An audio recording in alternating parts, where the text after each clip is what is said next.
Oh man, never like this. Never been in an interview like this. Or God, I'm doing all these things for you, but yet I still feel like I haven't gotten closer to you. Like you can do so much for Jesus, but still not getting closer to him. Oh, wow. What is the devil attacking you? What's your fears right now? I used to get so anxious before playing shows. The idea that like people were coming and maybe some people weren't saved, and it was on me. By me doing that, I'm telling God, like, I don't trust that you put me in the right position. Yeah, that's why I think I love writing music, and I feel like it's the easiest way for me to talk to him and be honest, you know? I'm just playing, I don't fight, I do pray. I only go the way of Mr. Yahweh. Try to correct me, but I'm stuck in my own ways. Why wouldn't you take advantage of that? I don't believe I have any truth, I just believe there is truth.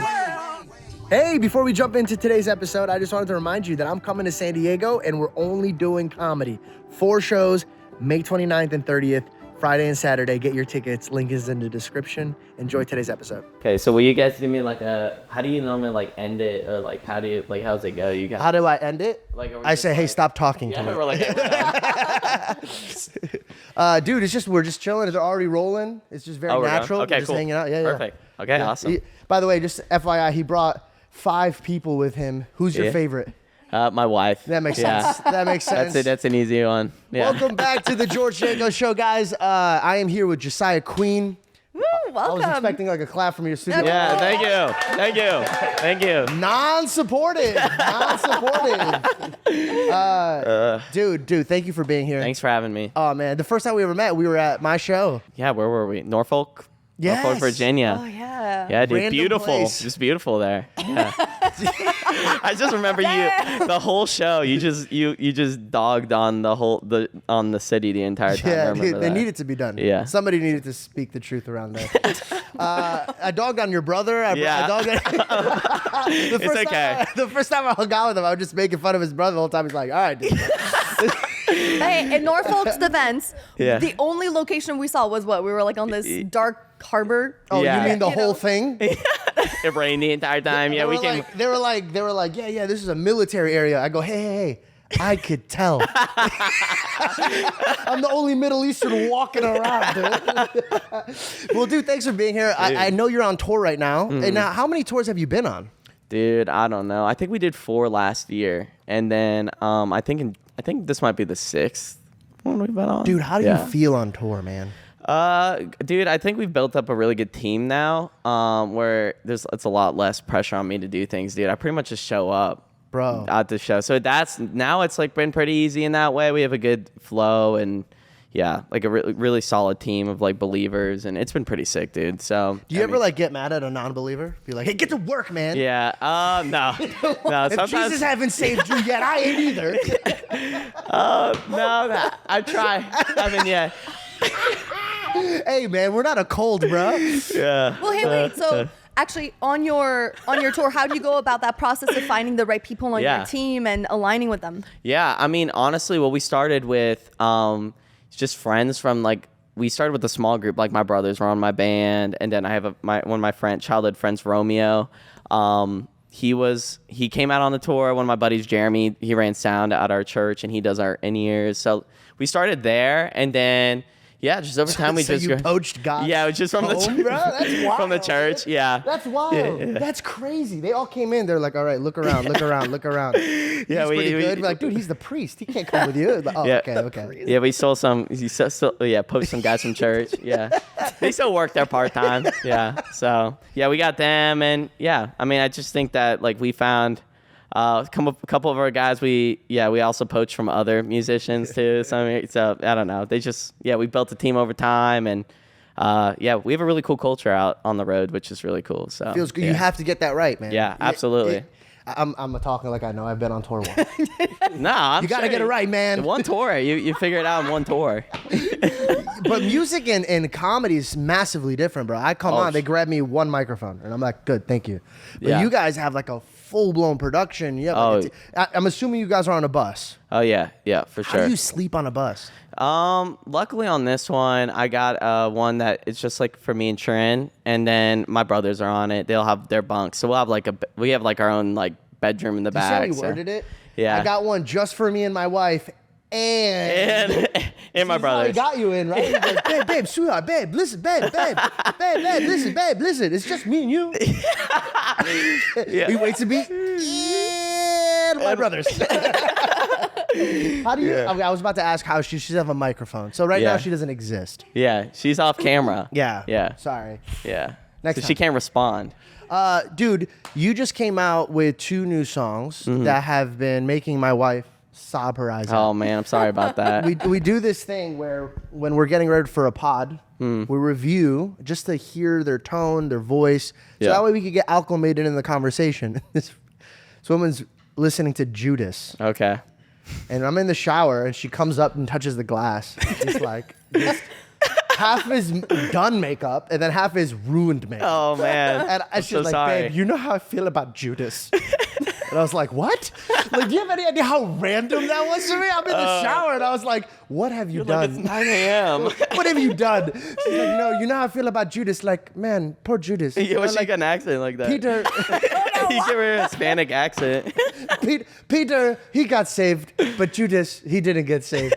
And listen to this line, and she kept repeating the line, Judas sold you out for money, but I sold you out for free. And she's just It's so bumping. good. Oh wow, thank you. It's so good. My heart, I don't know what it is, but I don't know. My heart just breaks for Judas. Yeah. Like really bad. It makes me cry even just talk about it. But that song, the way you reflected, like, you know what I mean? His potential hurt, and then also like our honest heart. Yeah. So good. Thank you. Yeah, Mine that wasn't song. like that. Yeah, you were like, I hate this song. Yeah, mine was like, have you ever seen that gangster at the table? He's like, I swear to God, Jesus, let me see Dude, Judas is mine. yes, I wanted to stitch that so bad. I love that video. And the mom's like, what? She said, really? I can't believe they left you with the ops. I was like, This is how I feel. yeah, Yeah. that's how I felt. Yeah. So we're on 2 different playing fields. Yeah. But, hey guys, this video is sponsored by Based Body Works. And the reason I want them to sponsor the show is because a lot of us are using chemical-induced products for shampoo, conditioner, face wash, moisturizer that actually could disturb your hormones. For example, the shampoo that some of you guys are using might be stripping away oil, natural oil, that you shouldn't be getting rid of. So Based Body Works wants to make sure that you guys have confidence, but also shouldn't be coming at the expense of your health. Guys, these 2 have great products. They have peppermint and argan oil shampoo and conditioner, which is really, really good for you. I would look at those products. Actually, you should look at these ingredients and look at the ingredients that you're using with your head right now. You would actually be very shocked. But say you're like, wait, hold on, I washed my face with some chemicals. What about my face? Is that a problem? It might be. You should check out the products that you're putting on your face, because remember, this is an organ. Your skin is an organ. And these 2 products, they've kind of covered that for you. They have facial products and moisturizers with great ingredients that are going to keep your skin healthy, clean, but most importantly, safe. That's what you need. You need to make sure that you're putting on safe product on your face. And if this interests you and you want the 20%, all you got to do is go to basedbodyworks.com. Use my code George Janko for 20% off. Or if you get a combo, you can get a little toiletry bag. Or you can just hit the link in my description. But that's all I got for you folks. Make sure you guys go check out their ingredients. They're incredible. Based Body Works. All right, back to the show. Yeah, Please no, for continue. sure. No, that song I started when I started in like 2023, like a minute ago, and yeah, I just had that line that he betrayed you for money, and I did all for free, and we pretty much rewrote that whole song. I kind of just remembered it 3 years later, and a couple buddies, and we just like kind of reworked it around. But yeah, I did. It was like this like cringy thing I did. I was like, I had like it was like a filter, and it just like picked a random person from the Bible, and then I was like, all right, I'm gonna write a song about them. And so yeah, I landed on Judas. So I wrote a song about Judas, and it was a little different. It was like a bluesy melody, and just That's hilarious. yeah. So Melchizedek. yeah, that's when you respin it. That's when you respin it, and you don't do that. Yo, Yeah. I love that. You know what I love about your music though, dude? Because the first time I ever heard your song, I think it was Prodigal Son? Or Dusty Bibles? No. That's new. It's The Prodigal. The Prodigal. Yeah. When I heard it, I didn't think you were a Christian artist. Really? Yeah. By the way, I'm sorry, my ADD is going this direction. He got up. Is this frame good? Because the whole time I'm talking, I'm just gonna. Oh, am I moving too much? No, I like Okay. it. I love it. And also, we have a moving one on you, so no problem. Okay, perfect. But I never thought you were a Christian artist. But I was like, whoa, this guy's deep. Like his thoughts are very much. They're not just like, oh, this sounds really good with this, and oh man, this will hit. It's like I could tell that you're pouring out your heart and your perspective with your walk with Christ. Yeah. Now your new song, Demons. Yeah. Dude, I've been reflecting, taking hold of every thought. Yeah. And when I was listening to your song, I thought to myself, I go, this is such a blessing for somebody who doesn't have a deep walk with Jesus, that they have these intrusive thoughts, they have all this demonic feeling, and they listen to this song, and in that moment is basically teaching them how to keep captive with your thoughts, and then at the name of Jesus, all of these demons run. And I think in this generation, a lot of people blame depression on medication and food and the way you sleep, and I think what we're doing is we're slapping names on demons, and we're saying, oh, that's fine because this could be dealt with a medical use. But your song really pierced the soul of the mind of like holding it captive. Are you like, is it God's asking you to create these type of music, or is it like God's asking you to be sincere with a past walk of what you've done? Yeah, I mean, I think yes to all of it. Like, I think a lot of it comes from personal experience and stuff like that. And honestly, I wouldn't say, you know, I've heard a lot of people throw the like, I feel like God gave me this song, you know, and it just not be a good song or something like that. But like, there's some songs. Well, you know, it's like, I don't know if God gave you that song. Slight shade. Well, no, but you know, like, I don't want to be like, God gave me this song. Yes, but there are course, some where it's like, oh, God's tone deaf. Yeah. Good to know. God needs some ghostwriters. You know what I'm saying?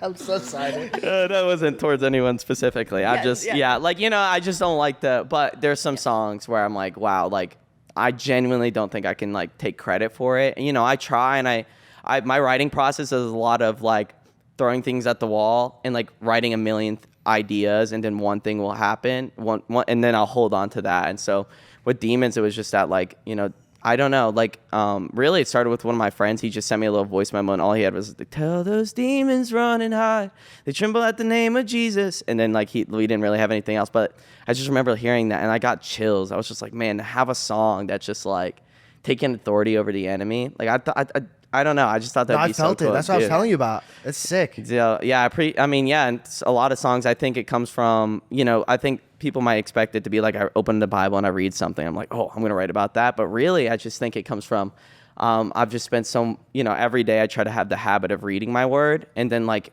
you know, something in those moments where I'm just shooting some at the wall, I'll be like, oh man, what if I wrote a song about that? I remember, you know, like, and it just kind of gets stored up in your heart.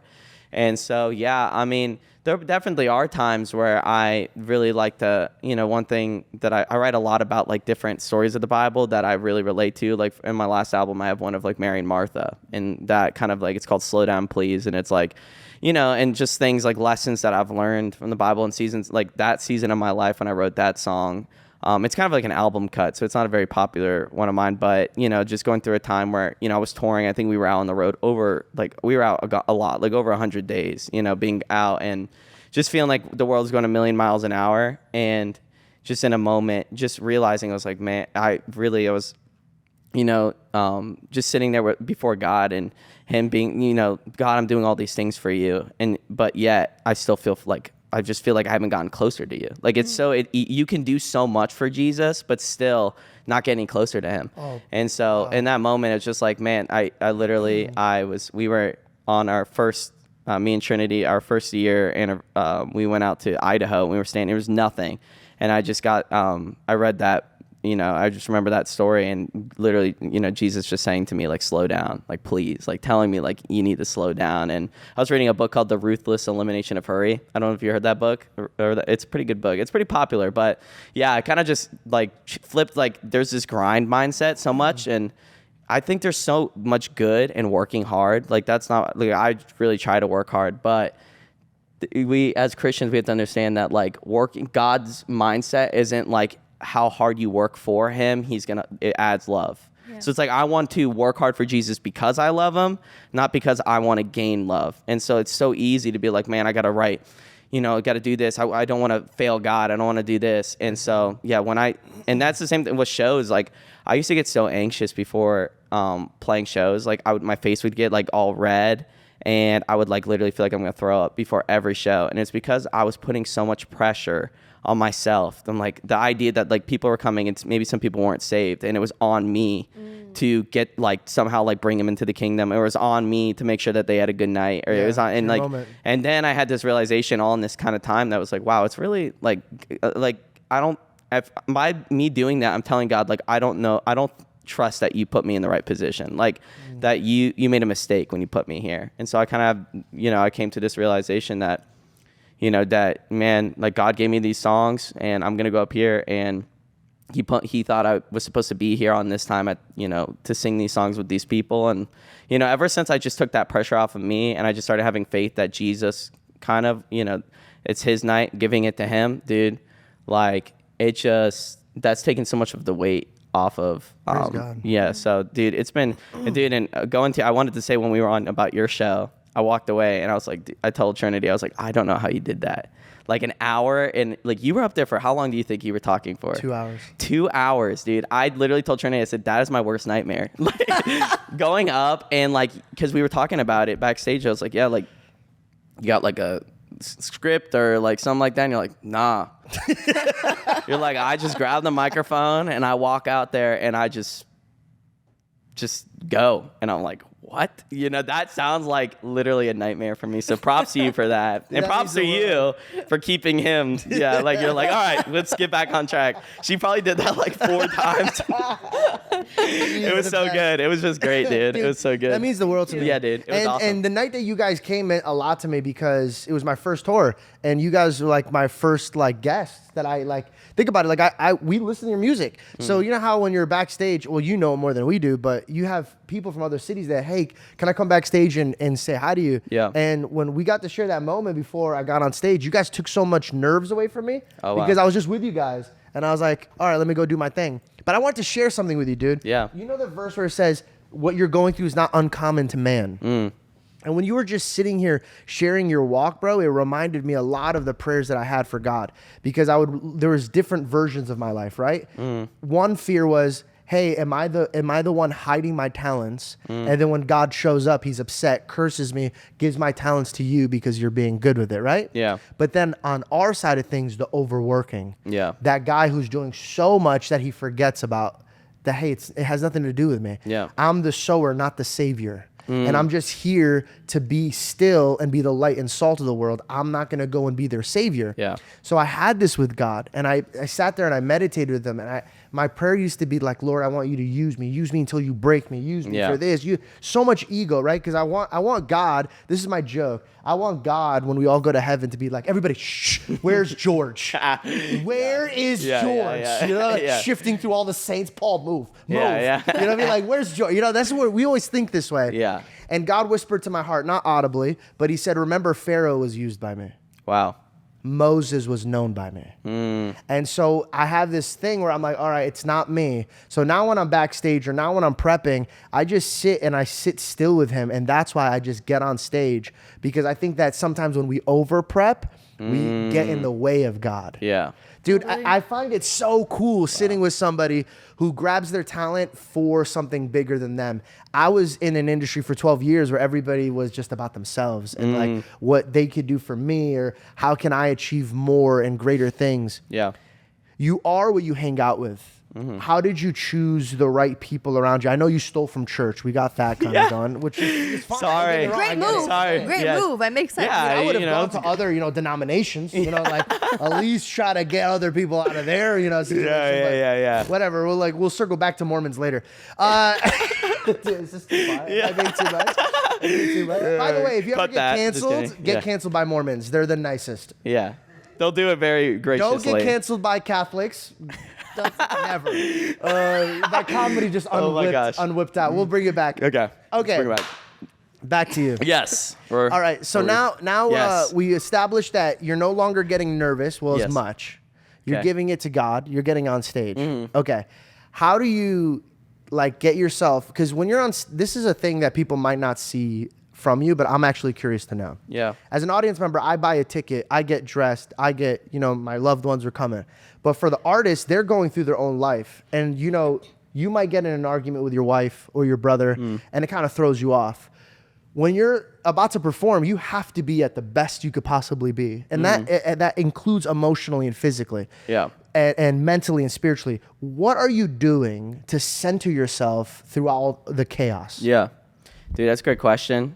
Yeah, I mean, I think from what I've experienced with these shows and going on the tour, I was just talking about this with Trinity, that I'm like an introvert and I need silence sometimes. And so it's so like, dude, I like the butt. Yeah, actually, no, dude, stop lying.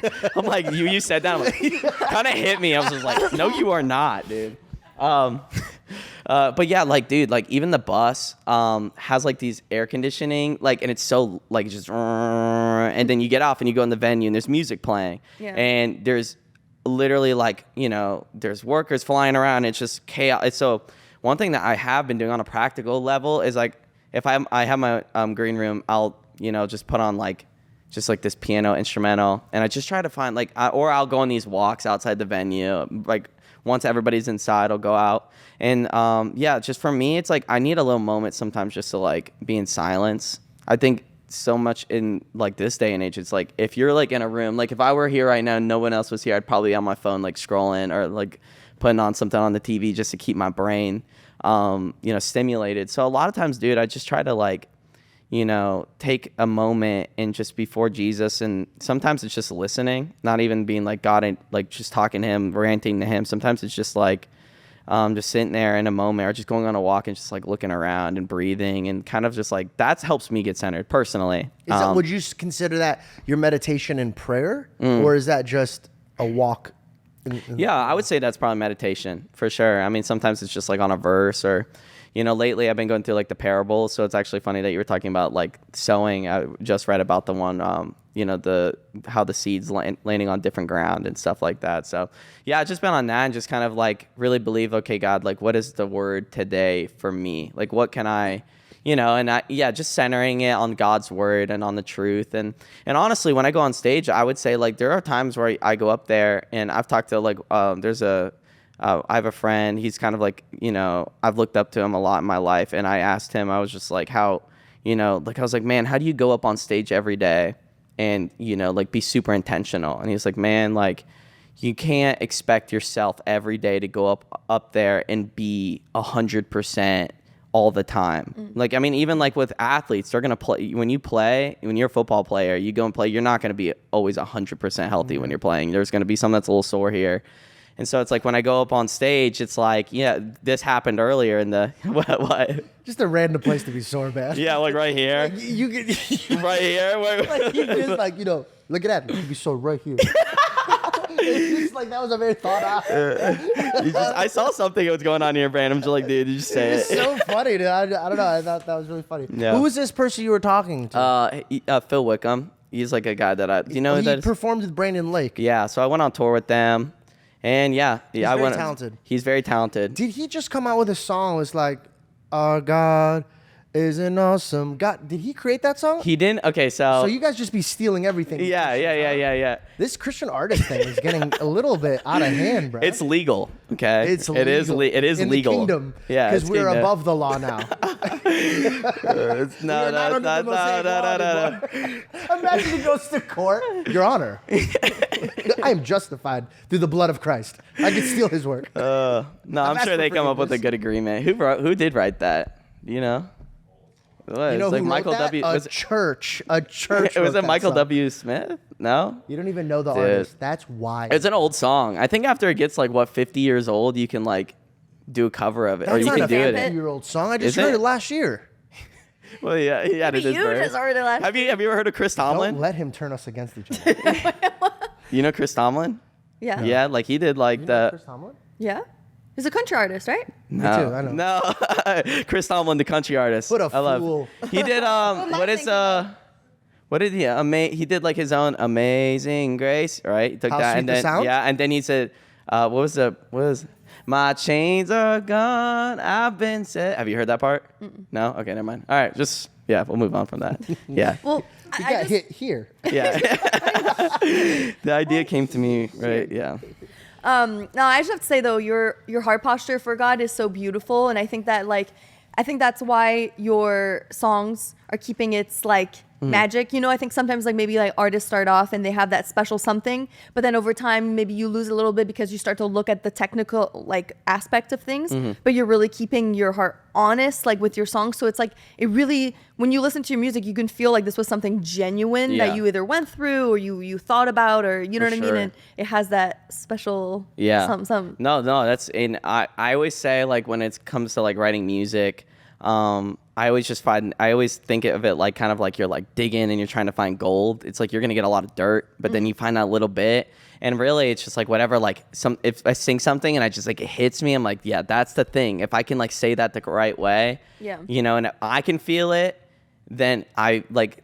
And so I feel like someone else could sing it and they could feel it. And so really that's at the end of like, man, for a while I was trying to write music. When I first got into music, I was told, you know, and the music landscape in Christian music has changed so much. I mean, you probably even seen it. It's yeah, it got good. Yeah. Yeah. I'm not gonna comment on that. I'm not gonna comment on that. Everybody who did music like that back in the day, they just really sucked at pop. And they're like, I'll just migrate over here. I am not commenting. Camera, can we send it to the camera right here? I am not. Fine. Yeah. Why? Yeah. I'll Okay. No.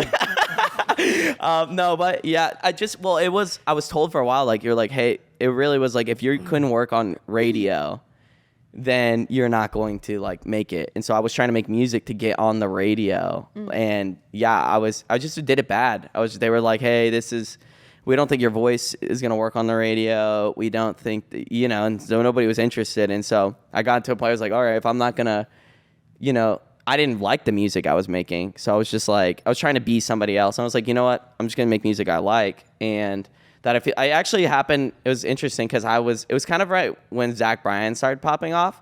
It's like, dude, this dude just has a guitar and he's just like, and the guitar's a little out of tune and he's just like screaming. I'm like, well, he's just getting into but everyone loves this. I'm like, dude, I really believe I could sing a song about Jesus and mean it that much. And I don't have to have the best voice. I don't have the best guitar. It doesn't even have to be the best instrumental. But if I just sing something and I truly mean it and I could feel it and somebody else would feel it when they sing it, if I could do that, then I feel like, and that's kind of what I just tried to start doing. Like, what was your first song that took off? I had a song called I Am Barabbas. That was the song. Yeah, you heard okay, that one? Yeah. It was like kind of that was like the first one I did that really kind of got out there more, and it was like a story. I mean, I didn't really, you know, and that was one of my favorite songs I've ever written because I remember just praying, like, I had this idea for so long, like, if I wrote a song that somebody heard it and they were like, they've read, you know, listened to all the lyrics and they're like, who's Barabbas? You know, like they researched and they could figure out the gospel. Yeah. Like, and it's just like, so I loved that song, and I don't know if I'll ever take it off the set list, no matter how long I've had it, just because I feel like it's just a cool moment. Like, I don't know, like people could hear the gospel in a song, and yeah, that's probably one of my favorite songs I've ever written. Just for that, like I've gotten so many, you know, messages from people that song, like, you know, helped them get back on track. Like they felt like they understood Jesus, and they're like, I never heard about this story before about Barabbas, and so they go and research it, and then they, you know, go and, you know, kind of find Jesus for themselves. So I really love that song for that, and that's kind of where it started. It was just literally me and a guitar. Where were you? When I wrote that? Yeah, I mean, like, you're getting all these doors closed in your face. Where were you when you were positioned? Where were you living? Oh, dude, I still live in Newport Richey, Florida, but that's where I grew up. It was actually, I was in Georgia. I was in Blue Ridge. My family does like we would go up to Blue Ridge, Georgia, and we'd stay there during like Thanksgiving. And I wrote it the day I proposed to Trinity. So I proposed to her, and yeah, so it was like a big. Wait, the same day? Same day, yeah. So you wrote your favorite song ever. Yeah. While you. I proposed to her in the morning. We went to a waterfall, did the whole, I proposed to her, came back, and then literally I was on a couch. My whole family, they were making food, and they were all, and I literally just sang, I grabbed the guitar and I just said, I am Barabbas, and I was like, yo, like what? Literally out of nothing. Like that's just how the sweetest story ever. It's happened. I wrote the next song I released it the day before we got married. So, what? I mean, it was just... What kind of hit are you guys... Yeah, I was just like, yeah, whenever I'm around her, it's something... He's like, babe, I'm pregnant. He's like, grab the guitar. Grab the guitar. Hurry. Elijah, get the drum. Yo, that is the strat. Yeah, that's good. Yeah. That's so... Full-blown albums. Like, yeah. So around that point on, did you start to figure out, like, okay, this is kind of my style, like a kind of, in a way, of storytelling in a sense? Yeah? Oh, yeah. I thought I was the storytelling guy with the guitar, and so I did that for a while. And then I released a song called The Prodigal, and that one was a little bit more upbeat, and we tried a couple more things, and I think that was the one that, like, went, like... but yeah, I mean, like during that time with I Am Barabbas, I worked at our church. I kind of did like the maintenance. I did like the stacking the chairs and sweeping and stuff. So yeah, I would say after the Prodigal is when I decided I was like, oh, I think I can be a musician like full time. But yeah, during that time it was kind of, That's crazy. it was cool. Like Fishes and Loaves. I wrote a song about the boy giving his fishes and loaves to Jesus. And I remember in that season of my life, I was like, man, we were getting married and I have my finance degree. And so I was like applying for finance jobs and I was literally like going to do that. I was getting married and I was like, God, like I feel like I should go all in on this music thing because it seems like it's working. But the bills, like with music, you don't get paid for you get paid for your music 3 or 4 months after. So it's like, if you're lucky. Yeah. So it's like at that point, I'm like, I still had like no money. We were getting married. I'm supposed to. Do you have a label? I didn't for that album. So I do now, but that whole album is still independent. I just released it on DistroKid, like uploaded it, me and a buddy. How are you feeling through the difference? It's nice. I mean, it's nice when you're indie, when you're independent, like fully independent like that. I mean, I made, you know what Canva is? Have you ever heard of that? Yeah, I made my cover arts there. Like I would just like looked up, fish, boom, loaf, boom. That was the cover art. And I would upload it. So like now things are a little bit more official than that. Having a team. I'm dead serious. This guy could do all of his work sitting on the couch. And, all right, that's a song. Just over here. Just figure it out, man. I didn't do this finance degree, dude. Yeah.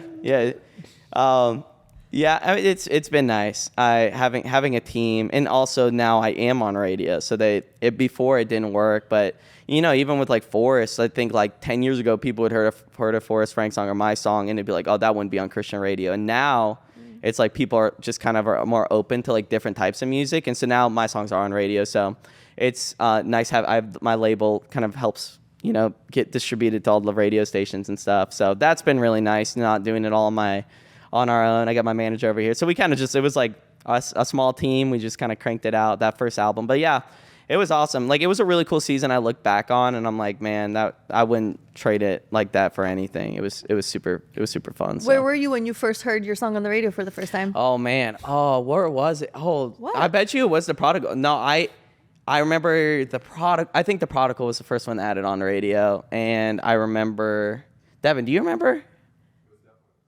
Yeah, that was for sure. I remember it was the coolest for me when my local radio station added it, because I grew up listening to Christian, like on the way to school and hearing the people talk about the songs, and they told me when they were gonna do it, and I just remember it being like my whole family like going in their cars and like waiting, and then being like, this is a local, like that was the thing for them. It was like the local kid, this is his song, and they played it, and just like everybody from my church was like texting my parents like, oh my gosh, you're playing this song. So that was cool. Yeah. Like that's the season of life you go through. Like I literally was, I was working at the church as like a maintenance person, and then by the end of the album we're doing our own tours, so it's just like, it was cool. Like things just were going like so fast, just as far as that. I didn't really know, like when we would do our first shows, like my first album tour, we only had like 4 songs out at the time. So I just was playing all unreleased stuff, and we were playing in like small bars, and like it was I don't know. It was just like a cool season. So when did you meet your manager? so I have 2. Which one's your favorite? Yeah, I can't say that. I won't say that either. I love them both. I can't say that. I'm gonna get them. No, I don't have a favorite. They're both great. On the record, my first the guy I met, his name's Jared. He was a producer. He produced that whole album with me. He knows a guy there's another musician named Torrin Wells. I don't know. He makes Christian music, and so I think he connected me with my manager Matt, and then also Devin was his Torrin Wells' tour manager. So kind of met both of them, and they were like, we decided we were gonna go at it like with the 2-manager thing, and yeah, it's worked it's worked. These guys, they're dogs, man. They're dogs for sure. Good, so good. yeah, he looks like he sells used guns, but yeah. Dude, in Arizona, you could buy a 45 faster than you buy Marble Reds. And you look like the guy on the counter just sliding me the gun tonight. There it is. Can't sell the I think bullets that's a with compliment. That's a compliment. I think Where so. are you from? Oh. Okay, I thought you were where they're from. Oh, yeah, that makes sense. No, Nashville. Nashville. Nashville makes sense. Do you perform a lot in Nashville? Not Not too much. I think we played the Ryman. You know that it's like a know the church. name, but It's I like a historic church. We did that for like an album release show on this last tour.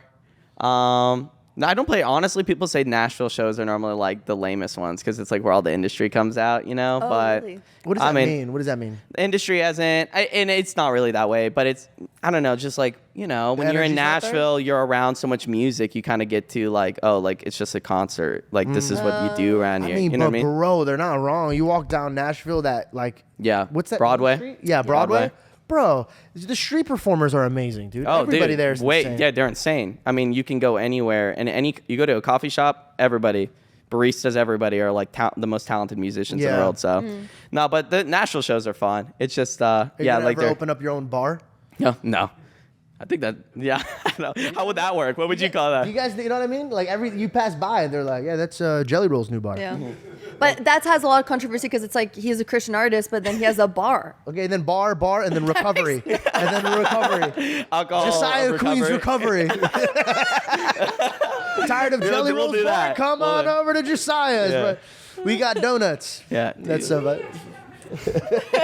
Think about it. I think it could work. dude. Let's do it. You want to go in? Honestly, you should, bro. Everybody has a hangover there. All these girls that are getting married are just cooked out there, dude. Yeah, that is the thing. You just don't. When you go to Nashville, don't go to Broadway. Is what Dude, I've always. what's up? Why is every woman that is about to get married be like, dude, Nashville?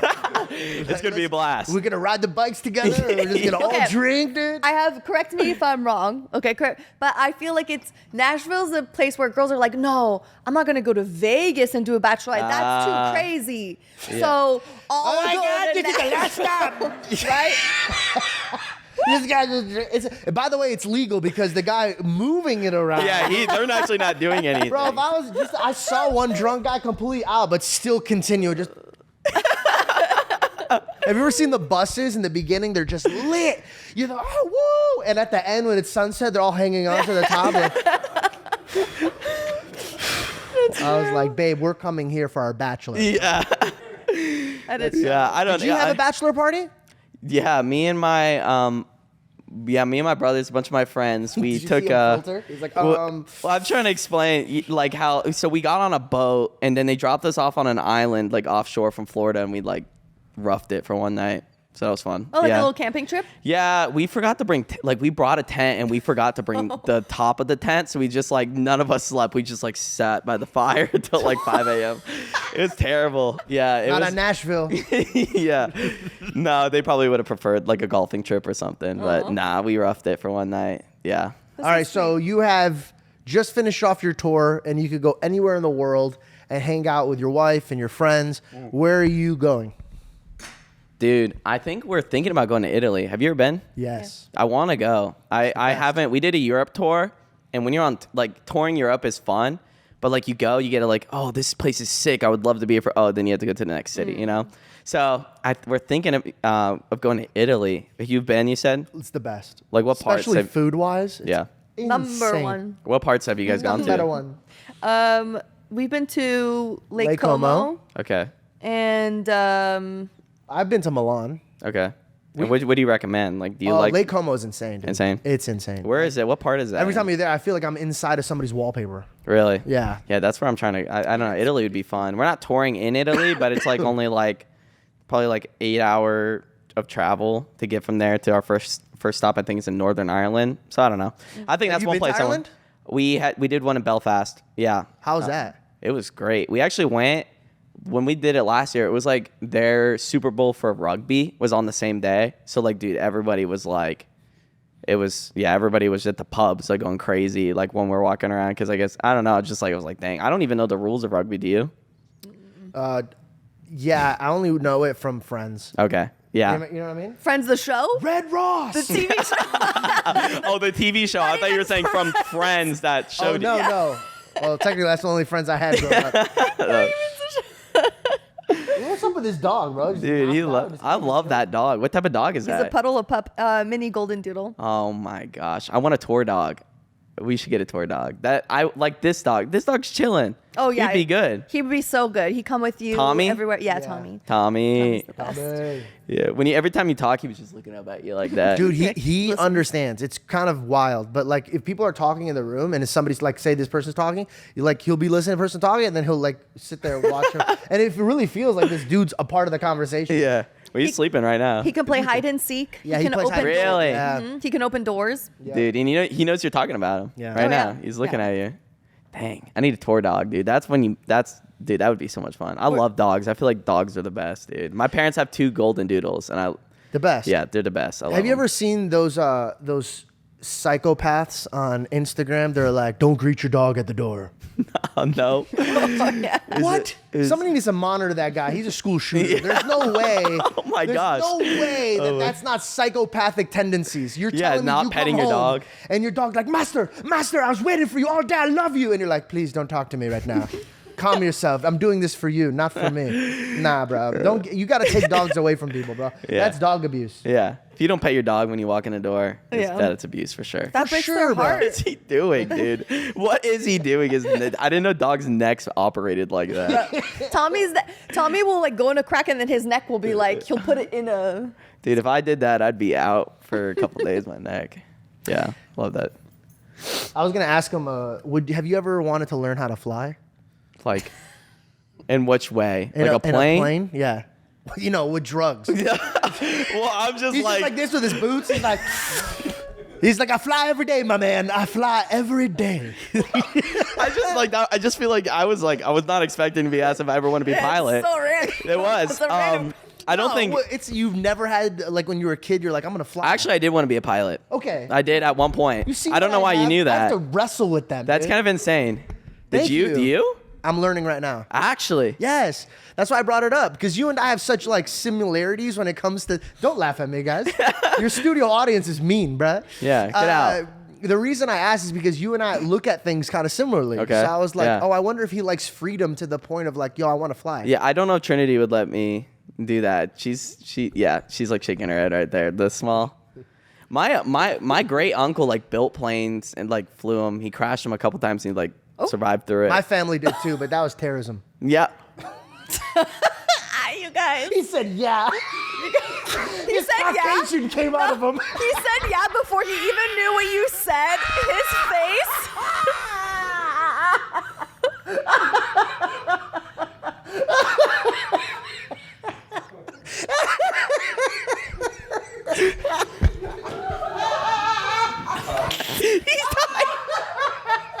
I did not say yeah. We need to go back. Did I? He's saying I did. I did. But it was before you even knew what he Well, said. yeah, I said it in the middle of it. This is Georgie's grandmother laugh. You're experiencing his real laugh right now. Oh my God, that was so funny. He just looked me dead in my eyes. He goes, yeah. That was very patriotic of you, bro. Oh my God, that was so funny. Oh, Hold on dude. 1 second. That made me laugh. Yeah. Oh. I can't. Do you do podcasts a lot? No, dude. I don't. Yeah, dude. You just, what are you doing, bro? He heard your joke. He's like, hey, that wasn't hey, cool. dude, we can't. That wasn't cool. That's so funny. Oh You're man, doing great, never by the way. like this. Never been in an interview like this or. It's because we keep it real, bro. We keep it real, dude. Dude, when they're done watching this episode, they're like, man, Josiah Queen's crazy, dude. He steals people. That's what they get. Yeah. Let me switch the gears on you. Let's do it. Okay. Let's do it. I do really want to know this is gonna be so opposite, but truly, how did you find your faith? And I mean, like, how did you find Yeah. your true relationship with God? Where you're like, oh, Yeah. you're my father. 100%. Yeah. A little bit of a pivot from that, but that's good. Yeah. No, I grew up in church. My mom was our kids church pastor at church, and my dad was over like the middle school, high school. I didn't have like I know a lot of pastors' kids have like this, like they hated going to church. I loved it. I knew all the like the answers in kids church. I don't know. Like I just felt like I went to church a lot, but I do remember when I was still young, like maybe 10 years old. I just remember being in like a worship service, and like nobody was like praying for me, and it wasn't even like a big like hype song at church. It was just like I just remember like feeling this, like I don't know, dude, how to explain it. It just was like I just remember experiencing the presence of God for the first time in my life. Like where I was like, oh, like I know what it means now when people say like that they have a like I don't know, God, like they felt like God being there. I don't know, like yeah, you know what I mean, and the Holy Spirit, yeah. And you kind of blew past that a little quick. I want to rewind it. Yeah. Where was it? Were you playing music? No, I wasn't. Like church? I literally, so it was a young adults conference. My dad, they would drive all the young adults. We went to this conference. I was 10. But we went, so I wasn't old enough to be there, but my dad, you know, my parents were the pastors. So yeah, I just was there, and I just remember it was huge. There was like probably like 50,000 people there. So it wasn't like, and I just remember it was just there was a dude on piano, and he was just worshiping, and his name was John Thurlow, and he's not like very, like he's not, I don't know, he was just there, and he was just singing these songs, and I just remember being like experiencing God's presence so strong that day, and I was just like, man, I want to do that. Like I want to learn how to play piano. Like I want to be able to go home and not have to go to church or go to a, you know, worship service in order to like worship God, you know? And so I started learning piano, and I learned, I don't know if you guys know piano, I learned the key of C. It's literally just the white keys and really simple 4 chords, and I just did it on repeat like that, and I would just sing songs from church that I loved, and then eventually joined the worship team. But yeah, so that's where I kind of like, I just remembered that in that moment, like having this desire to like read the word on my own, and like I don't know, like it just taking this relationship with Jesus seriously. And I know, you know, and I truly believe it's like I don't think anyone's too young to follow Jesus, because I just remember at 10 years old, 11 years old, just being so convinced that God was so real, and that like man, like I don't know, just that going after his presence. And I just remember spending hours like, you know, writing my own songs, and like what I would do is I'd go to Psalms, and I would kind of like read it, and then I would kind of just like sing it, because I felt like I understood it better when I was like singing the words of it. So I would just start at Psalms 1, kind of just with the same chords, you know, over and over again, and kind of just start singing the words to the Psalms. And that's where I kind of fell in love with like the process of like melodies and writing music. And yeah, I got to a point, and you know, like I loved singing songs that I sang at church, but then I was like, man, I really want to say this to Jesus right now, you know what I mean? And so just like, I mean, my songs weren't good. I remember they were like, you know, obviously I was like younger. I started taking writing music seriously when I was like 13. But yeah, I just like loved it. I thought it was the coolest thing in the world that you could write something, and and somebody else could like sing the song, and it could mean something to them. And I thought for years I was just gonna be a songwriter. Like I wanted to be a songwriter, and I thought it was cool. Like, man, like my goal was like if I could walk into a church one day and someone was singing a song that I wrote, I didn't care if they knew I made the song.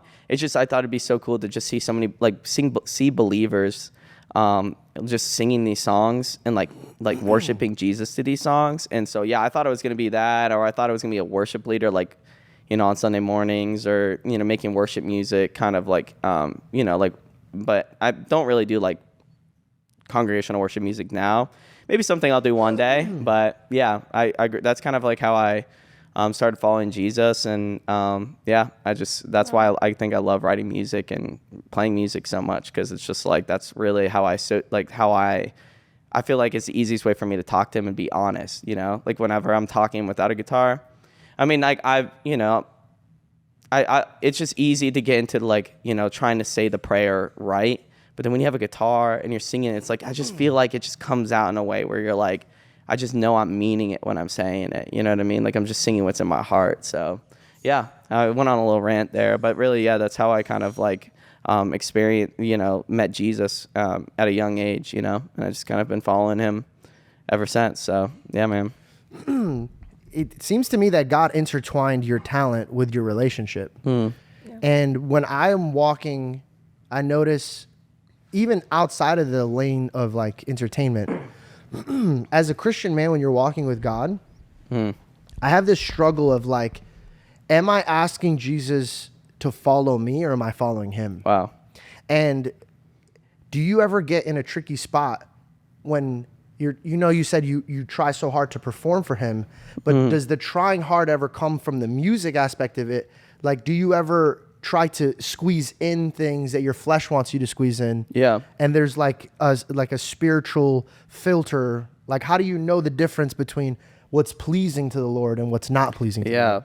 Yeah, I mean, no, that's great. I think that with everything, like with writing, it's really easy at this point. Now that I've been writing music for so long, I've released already 2 albums, and and I'm working on another one. It's really easy to get.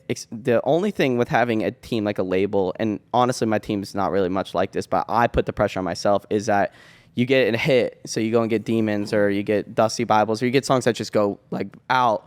And you could be very tempted to be like, man, I need to go and write another Dusty Bibles. And you sit down, and the worst mindset to have when writing music is sit there and be like, I'm going to write another this. Yes. It just doesn't work. And so that is the mindset that leads you down this rabbit hole of, instead of making music for Jesus and what he would want you to write, you're writing music to try to make another hit, How do you catch yourself though?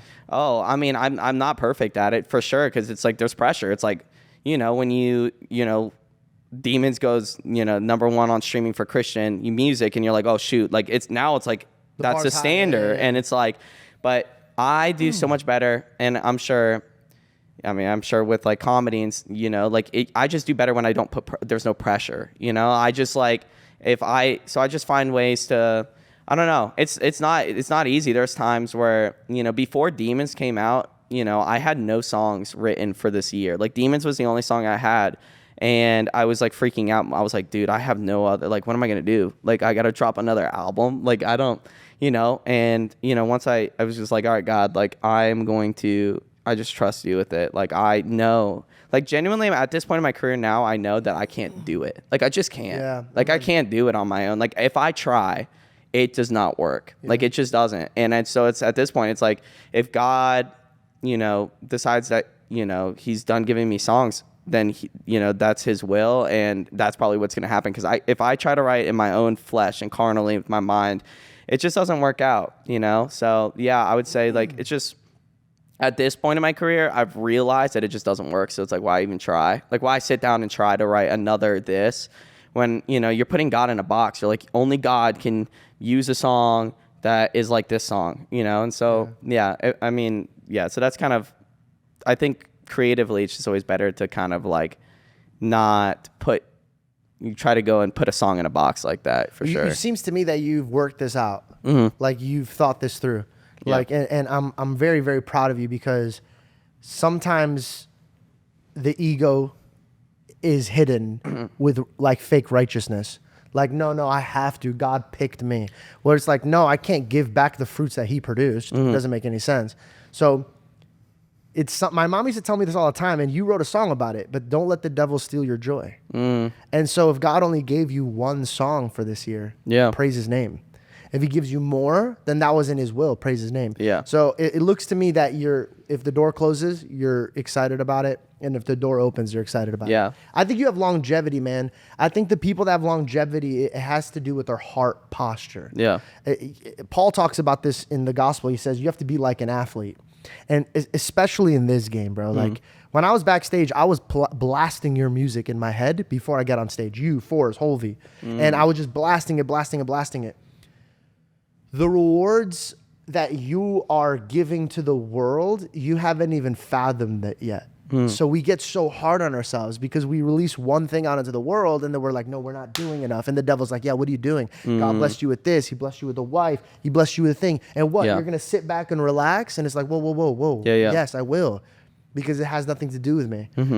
Speaking of this, I want to transition to something that I've been working on, and it's the Sabbath. Yeah. How do you feel about the Sabbath? Dude, that book I was telling you about that I read, it had pretty much, that was all it talked about, was that I think very strongly about it. My dad he's a pastor, and he also does real estate, and he is just like, just to provide, and he just works, and I just tell him, like, I'm like, Dad, like, I don't think God like wired us to need that day of rest. I mean, like, even God himself, he created for 6 days, and then on the 7th he took a rest day. And I just say that if we think that we can go and work 7 days straight, we're telling God, like, hey, God, you can take a break, like you need a rest, but me, I don't. You know what I mean? And so, it's definitely that's something I've been doing better, honestly. Naturally,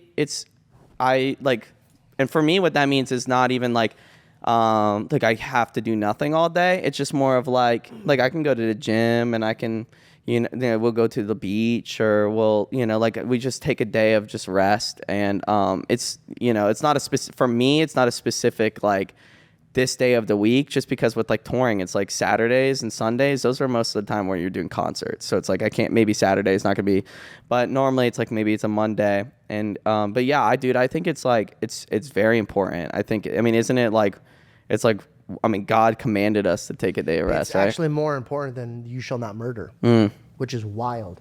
Because enough non-rest days, you want to kill somebody. I've been studying this, man, and I've came to the conclusion, like, again, I'm not a teacher. This is just things I'm pondering in my life. It seemed to me through the New Testament that Jesus heavily reflected that he's the rest. And so what I'm trying to establish in my mind is dedicating a day where I submit to worshiping the Lord. Yeah. And I think that recharges me. And then also there's a state of pride and arrogance when I tell the Lord I don't want the rest day, because then I'm assuming the position of, no, I need this day too. The 6 days that you blessed me with are not enough. Yeah. And my dad never taught me the Bible through his words. He taught me through his actions. And my mother taught me through her words, obviously her actions too. But this is kind of like how I learned it. My mom would harp on my dad. He had a liquor store. I was like, you need to take Sundays off. And he's like, I can't. I got to put the roof above the head. And one day he did when he was a little older. And at the end of the year, I asked him, I said, hey, I got to know, how did you do financially when you took that one day off? Yeah. And he said, extremely better than all the other years. Really? And I always said, how does that even make sense? And then you look at stuff like Chick-fil-A, that they take Sundays off. Yeah. And if you go and check out some mentors that really harp on rest, and athletes on recovery, I realized majority of the game is figuring out how not to burn out. Yeah. And I think the best way not to burn out is to spiritually get refilled. Yeah. So how do you do that? Spending time with Jesus. Yeah. I think kind of like when you get the news, hey, I'm marrying my girl, and then you have that song, right? That's a gift. Yeah. And then now you're working to supply the gift to others. So in my brain, how I see it is, Yo. hey, Leo, you're kind of killing my shot right now, dude. Thanks. Are you okay with The cats? butt. Are you allergic to cats? I actually am. Oh, okay, I'm not like deathly allergic. just push 'em I'm off. good. Yeah. Just his Sorry butt's in my about it. face. No, it's Sorry. good. No, it's cool. We run a zoo. No, this is good. It's great. He jumped on Ben Carson's head. Yeah. He's like, is there a cat on my head? No, they can have Sorry. So sorry. I'm so sorry. Is there Leo. a cat on my head? So how I picture it is, we're standing still as the temple. Yeah. And then God pours a blessing over us. If it's me with a joke, if it's you with music, right? We didn't work for that. That was given to us. Yeah. And then our work is distributing it to others. Yeah. So how could then you go refill everybody else's cups if you get empty? If you're empty, yeah. And so God is going to look at you and be like, hey, you didn't trust me. Yeah. You didn't trust me that I was going to take care of it, but you needed to get in front of it. And so I think that's what I've been doing wrong the past few years of my life, was that I overexhausted myself Yeah. when it didn't need to be. I think I'll learn more when I have a kid and I'm watching my kid trying to please me so much, and I'm like, dude, your existence pleases me. Like, you don't need to try so hard. You know what I mean? Yeah. Like my wife, Absolutely. she tries so hard and so hard. I go, Belle, I already love you. Please stop. And then she's like, no, please, let me massage your feet. And I go, Belle, just the meal is enough. Just put the meal there. yeah. Yeah. Give me my milk and tuck me in, and you're good. You know what I mean?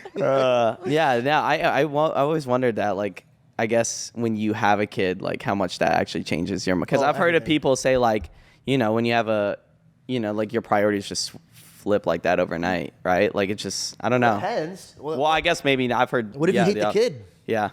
Oh, please. Is that, you've seen that? You don't talk about Yeah, that, man. yeah. But at the baby's like, oh, wah, wah, and you're like, oh, Yeah. it's ugly.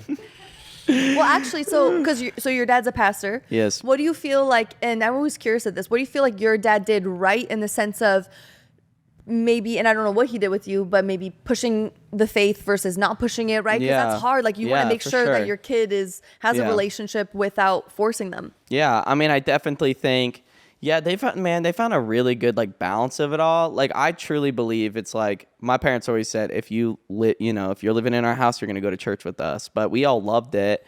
I think the biggest thing is just how he acted, like how he treated us at home was the same person he was at church. Like the same person. huge. It is huge. And I think that's the thing that messes so many people up is when they see their parents being pastors, acting a certain way at church and coming home and being a completely different person. And my dad is the same person, whether he's at home or at church. So that's a big thing. I remember the big thing that I always remember is like I know my dad's office, like after school, the school would drop us off. The bus would drop us off at the church, at their work. And I just remember going, and they were never too busy. They could be in a meeting, and it could be very important, but they would stop everything as soon as we walk in. And I just like never were like, hey, go, you know what I mean? So that was really big for me. Like just being like, man, my dad, like never in my life did I think my dad's too busy for me right at this moment. Wow. And I just like so that I remember my parents, they never shied us away. They never told us we were too young to do something. I mean, like my brother Elijah, when he played drums, he was like 6 years old when he was hopping on playing the cajon, and I was playing piano. I could barely like reach the piano when it was, but like never in my life that I think I was too young to be helping and serving at church. And so from a young age, it's like, I genuinely think that if someone goes, and like, I feel like if you find your place serving in the body of Christ in some way, then like, I don't know, like that just was so important to me growing up. And so, yeah, it was just like a combination of all those things of seeing that kind of went together. And like literally all of me and my siblings, we all serve Jesus. And I don't want to put that on any pastors when their kids go astray. Like, I'm not saying all of that's because of their fault by any means. Yeah. It's just like, my parents, I think all my siblings, we all serve Jesus. And, it's really, that's been really cool to see. We all do this together. So, yeah. And honestly, I've told them before, I'm like, Dad, like, I don't know if I want, like, I have just pressure sometimes of like, when I do become a dad one day, I'm like, dude, I don't know if I could do it as good as you did. You know what I mean? I'm like, that's a blessing. Yeah. It's just like, I was just like, dude, I don't know. Like, I don't know, man. Like he has such a he has like a pastor personality where he just is like, he's the guy you think of that would just give you a hug and like, he's just like so welcoming and, and I'm very much like, he's an extrovert, always making time for people. You know what I mean? Like, sounds like Cliff. Yeah, like sweet guy. I haven't met Cliff, but he seems really nice. But yeah, I don't know. I'm like, Dad, I don't know if I could, and he's like, you'll be fine. So yeah, it's a blessing. Good dude. I said that to God once. I was like, if I could be half as good as my dad, my son would be good. Yeah. That's it. Dude. Like, a mother's very important, but I don't think this generation ever did forget that. I think this generation knows how important. Yeah, a mom absolutely. Is, right? Absolutely. I think they let go of how important a dad is. Oh, dude, 100%. I think it's really important, man. Like, and you nailed it. Like, you watched his actions and not just his words. Yeah. And it's so funny you say that because I do ask people all the time, like, hey, what made you fall out of their faith? And it really was always a man who claims he's Christian, but acts like a demon. Yeah. And so they're like, well, if he acts this way and he believes, then why would I even want to It's sad, dude. Yeah. It's very sad. And also, like, kind of one thing I was just thinking about, it's like, I think my perspective, my view of the father, like, that has, like, having a loving father, like, on earth, it definitely helps. Like, seeing my dad, like, he's a person that, like, he had always this, like, he has a good balance of, like, strength and, manliness, but also like he was, I always knew he loved me. Like he was, whenever a Hallmark movie goes on, he always like cries by the end of it. Like he's like that softy. So he's like, and I'm not like that, but my dad, like, so like when seeing that, I'm like, oh, like, I guess like if you had didn't have a great relationship with your father, growing up, I could see how it'd be hard, like, or like, even worse, having a father that's a pastor and they're one way and then they come home and you're like, your perspective of how Jesus looks at you, it could be very like, like where you just think that he's angry or you think, you know what I mean? And 100%. it's okay, misplaced lion. Like Jesus is the lion and the lamb. We only got to see the lamb. Wow. Yeah. And so when we see our father act like a lion, but it's inappropriate timing, it's easily taken as a demon. But if your father righteously stands above you and you're hurt or he's trying to protect you in a home invasion, like when you see the lion at a good place, you feel safe and protected. If you see the lion and yelling at your mom or yelling at your kids, not knowing how to deal with your emotions, that's why when he says the Holy Spirit, there's a line that I always tell people, they have self-control, man. Self-control is a heavy indicator that you have the Spirit. That's why I get so down on myself when I lose my control. Because I'm like, wow, I just slipped out of line and now I misrepresented Jesus. And whoever watched me in this moment didn't grab Jesus the right way. And that's my fault. Yeah. So I guess that's why he says you're the light and salt of the world. Both of those change the environment of the room. Yeah. 100%. Yeah. Oh, that's good. No, that's really good. What's on your heart right now? You got a lot going on, right? Yeah. What's in your brain? What I know it's a weird question, but what is the devil attacking you? What's your fears right now? Yeah. Dude, I think that really right now, just the mentality going back into like this run on tour, it's like, I just like the thing I was talking about, silence and just trying to like center myself. Like it's so easy to, just get caught up in so many things that don't matter. It's so easy, especially on, like it's just like, and so I don't know, just taking time to, make sure that I like focus and just give my attention to Jesus and giving it all to him on the road. I mean, that's just like it's so easy when you go and it's like a monotonous thing. And even simple things, it's like, I'm really trying to be like consistent with, my health. I went to the gym this morning. So like trying to go and do that and like, just making sure that I'm doing what's best for my soul and what's best for my body on the road. It's just like very easy to eat like crap all the time. And I know that sounds like silly, but it's just like on the road, that's like the most, like I have to be disciplined. And, like, man, after every show, they get like food and dude, like they'll have canes.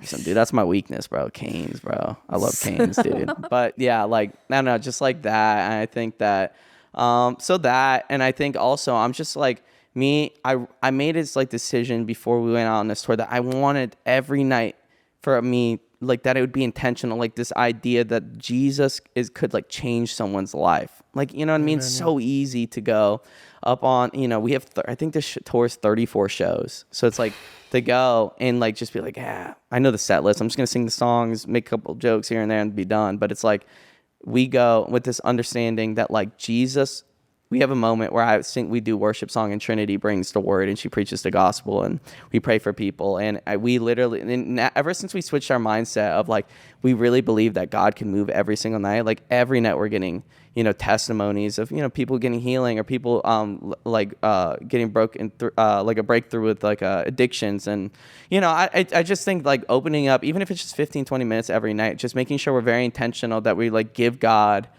this moment. And we have a worship song, but sometimes like the other night we just went into a different worship song and we just started singing a different song and just giving God be like, I know that everyone probably wants to hear Dusty Bibles, but let's take a moment and let's just really focus all of our attention to him. And that with this understanding and this readiness that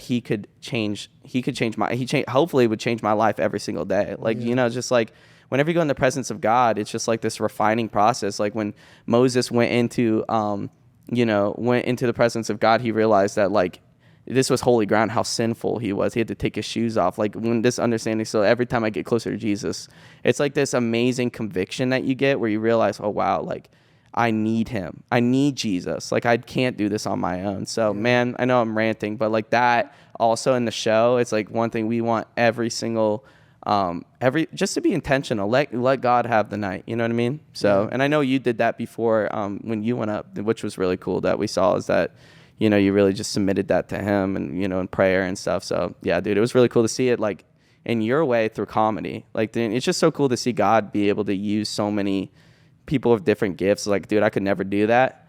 But what did you think of the show? What did you expect going into it? Dude, I didn't know what to expect. I don't know, dude. I honestly didn't know that.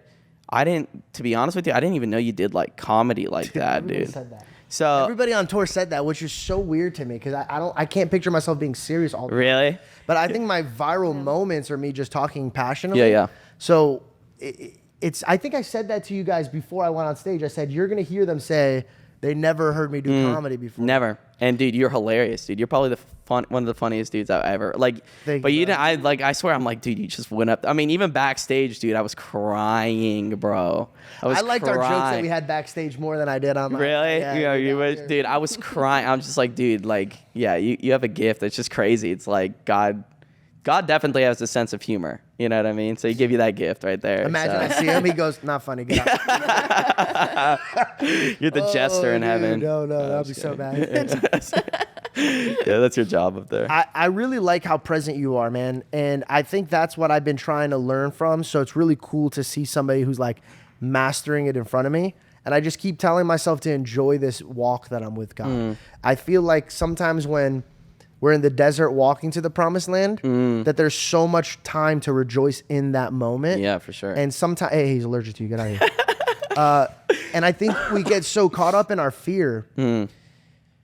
So it's really cool to watch you like do this because your placement is very stressful. Like it's a very stressful place to be. When we're all watching Hannah Montana growing up, we're like, yeah, I want to be a pop star. I want to sing. But there's a lot that goes into these shows. And to watch you be so calm and comfortable, bringing your family, it's truly, it's an indicator that Jesus is present in this and he's actually helping. And Thanks, I pray that keeps going. Because I want to hear these songs, man. Like, it's really cool. And by the way, I don't know if you noticed it, but we were playing your music in the show. Yeah, I didn't notice that. Hopefully that was I awesome, didn't- dude. I appreciate it. He's like, yeah, I didn't get any that scared me, bro. money for that. Yeah, dude. Did we get royalties for that? Can He you goes, check? I Make can't wait sure. to tell my Yeah. attorney about this. Yeah. This is great. So many people. One of the biggest things when people would send in questions, they'd be like, "What's the playlist?" Everybody wants to know what the playlist Really was. Yeah. interesting. Do you guys release the playlist before? I stole it from Bryce Crawford. Okay, that works. Yeah, like I copied and pasted. I was like, yeah, this is a jam. Yeah. And he Well, just sent me the link and I just that blasted works, it. dude.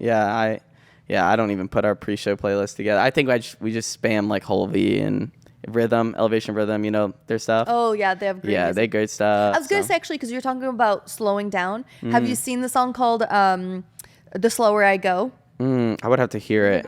Slower I go. Oh, So have good. I heard it Listen then? to Because if she love the plays it, I've growl. probably heard it. Yeah, 100%. It's totally speaking on exactly what you're talking about. Going slow. I probably have. Yeah, that's pretty much all I listen to at this point. It's like just worship music. 'Cause- It's hard to listen to the other stuff. Yeah. yeah. I never knew how much. Okay, you know how they say, like, I always say this, don't put your eyes and ears on something that you don't want to move forward towards.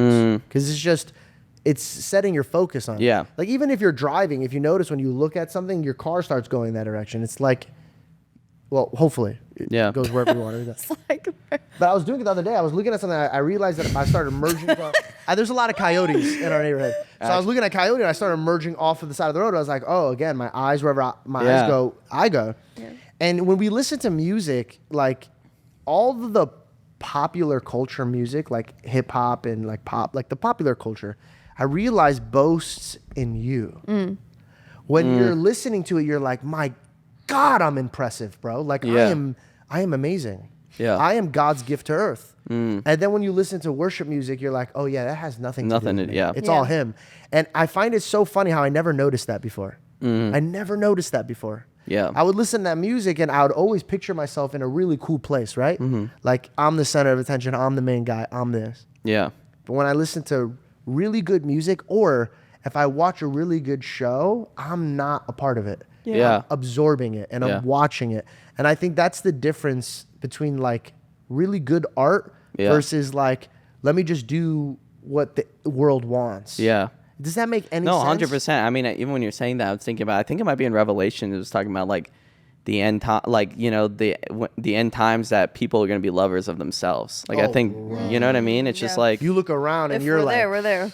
yeah, every time I drive on it's just so fascinating to me. Every corner you see somebody with a selfie stick and they're either doing TikToks or videos. I started like 15 years ago. I remember I would be so uncomfortable putting up a camera somewhere and people are like, yo, what are you doing? Like, why are you doing that? And now it's like, it's weird if you don't do that. Yeah, like And no I'm one flinches. Whoa, this flipped on itself so quick. quickly. Yeah, So quickly, Insane. bro.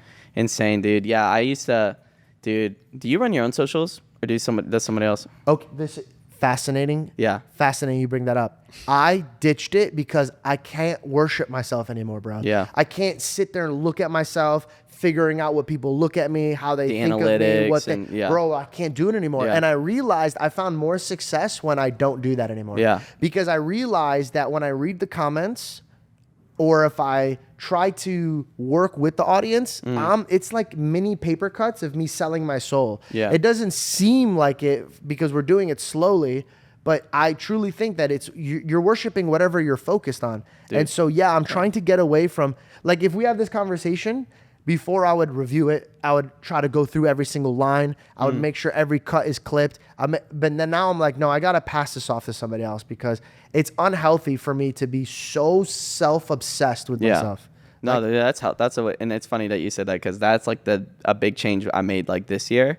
I will get Instagram back and forth on my phone sometimes, but yeah, now I have like a couple dudes on my team that have really helped, and dude, that's been a huge. Dude, yes. Like, honestly, I think the hardest thing about being an artist nowadays is that social media. Like, more than the pressure of shows, it's like, because think about it, it's like you pretty much got to, like what they tell you, you got to post like 5 times a week. And you got a song, and you got to have these campaigns, and you got to get pre-saves, and it's just like, dude, it's like, and it doesn't end. If you're not posting, you get forgot about. You're forgot. That's what, so it's just like, dude, yeah. So it's like, social media has been a blessing to me in so many ways. Has been a blessing in so many ways, but also it's like, dude, if you let it rule your life like that, it's obviously it's terrible. So that was interesting to hear that you don't. You got to get rid of it, bro. Yeah. It's good to have it, people to to review and stuff, because you have to. It's a business. Yeah, for sure. It's hard when your business has to do with yourself. Your father's business was Jesus. Yeah. He never had to, yo, what's up, guys? Welcome back in. Make sure you like and subscribe. Oh, this is my son. And then now his son's in the camera, and they're putting a camera in the baby's face. And, like, now everything's out there. I was telling Belle, like, we were going to go back into vlogging because it will crush in ticket sales. But I was just kind of like, dude, I don't want that. I want to be able to live my life. I don't want to sit there and just think of myself, because you are your product. So when they're looking at you, your wife will look at you, that's my husband. But your manager is like, that is my client. I got to make sure he's this and this and this and this and this. And for us, we're both at the same time. And so we got to put our mask down of being an entertainer and be like, no, I got to spend time with my wife. Yeah, absolutely. No, dude, that's great. And that is it's an interesting place to be in. And I was thinking about it, like, dude, Jesus, like, he did the opposite. Like, dude, he was for 30 years. It's like the first 30 years of his life was pretty much like not recorded. I mean, like, he just, I just try to, like, he lived 30 years. I'm 23, so he's lived 7 years even longer than my life, and he wasn't in the spotlight. He spent time, like, I don't know. I've always thought about that. I think it's kind of interesting that, like, he didn't start a campaign when he was young and tried to build as many, like, and even when he was in ministry, he wasn't trying to. He was always trying to, tell people. Yeah, like, it was like trying, and almost like when there was a big group of people, he would say the thing that, like, he knew would start getting people to leave. You know what I mean? It's just like he never tried to, like, fluff it up or try to, shorten it or try to do, just so that more people would start following him so he could have a bigger impact. Like, he knew that if it was going to do an impact, it was going to be because his father, like, that it expanded. So, yeah, man, crazy world we live in. Yeah. Reflect. Yeah. This guy said something to me the other day, and it's rocked my world, man. He said, as Jesus came back, and he came back like how he did last time, he'd be sitting with us. He'd be amongst us, which means, like, he was walking with the times at the time, right? So he went to weddings, he went to all these things. So he told me, he goes, if Jesus came down, would he not join a podcast? And he goes, would he find yours worthy enough to sit on? Yeah. And that rocked me. Dang, I was like, bro. Whoa, bro. Like, and honestly, bro, ever since he said that to me, now, mind you, I'm not saying that because I'm waiting for it to come back and be my guest. Yeah. That's not what I'm saying. That'd be fire. What I'm saying is, it's crazy how my heart postured differently. Like, I started shifting through some guests and be like, maybe not this one. Like, maybe I'm only doing this for the culture. Yeah. Maybe deep down, Jesus would see me as a sellout if I did this. So it changed the way that I'm trying to perform my talents, because we don't know when he's coming back. And a lot of people are like, no, when he comes back, he's going to be like this, he's going to be like this, he's going to do this. And every knee's going to bow, and there's people going to be raptured. But the truth is, man, the more I read the gospel, the more I realize I don't know how Jesus is going to act when he gets back. The same way that all these Jews thought he was going to do a certain thing, but he ended up not doing that thing. And so I want to posture myself in a way where I'm like, I'm ready for the king to come back. and I want to add to his kingdom and not mine. So everything that you brought up has just been pouring out of my heart. Yeah, that's cool, bro. Yeah, that's awesome. Yeah, dude. Well, thanks for having me on the podcast. I'm grateful to be here, dude. Yeah, this has been a lot of fun. So yeah. Well, thanks for coming and bringing your crew with you. Dude, absolutely. Sharing your This heart. has been yes. Where absolutely. can people find you on tour? Yeah, just look. I'm going to. I don't know when this comes out. When is this coming out? You know? I don't even know. Okay, I don't know. 4 or 5 weeks. Are you gonna be Okay. on tour in five weeks? No, we'll be done. But we got Europe, so all the UK Europe listeners, we're gonna do. So when's your UK start? We're gonna do that in September. It's 2 weeks. We'll put those dates on. Boom. September. We're going to Europe, and then they'll Do be you the have an last. opener? My man right there. Oh. Yeah, dude, you gotta check out his stuff. If you haven't, it's Strings and I was, Heart. and then you broke my cup. Yeah. What's your name? What's your? I know you felt terrible That's crazy. about You that. open, now I'm closing. Yeah. It's $1,000 cup. I'm just kidding. I'd love to check out your stuff, dude. Dude, Strings and Heart, dude, it's sick. Too much stuff. It's called what? Chains and Heart. Strings and Heart. Strings and Heart. Dude, yes, it's sick. It's like indie rock. Have you guys done a song together? Yeah, we did Is that one the on song my. you're talking about? We did a song called "Love You to Death." It was a is it out song. yet? It is. We dropped it probably a year and a half ago. Yeah, but dude, they dropped their stuff sick, like indie rock. Yeah, it's cool. All about Definitely Jesus, check it man. out. Yeah, it's awesome. So, Thank you so much for being here, dude. bro. Absolutely, my pleasure. What were you doing in Arizona? We have a show tonight. And tomorrow, we had one last night, and we have one tonight. Amazing. You guys are welcome to come out too if you guys want to, but there's no pressure there. I know Where's y'all. that? Arizona Federal Theater. Yeah, like just downtown. It's like 30 minutes from here. So And you have one tomorrow night too? we had one last night and we had one tonight. But not tomorrow night. Not tomorrow. We're in San Diego. Got it. Yeah. Got it. So Okay, well, we'll try. yeah, we to- should have given you a heads up, bro, about that. Yeah. No, don't worry about it. Yeah. It's not like I invited you guys to my show. Well, you are welcome. You are welcome to come tonight. Thank you. Yeah, man. Well, guys, thanks so much for watching. Make sure you guys tune back next week and check out his tour. He's going to Europe. In the description, I'm going to put all the links. Thank you guys so much for being here. Dude, thank you. Peace. Thank you.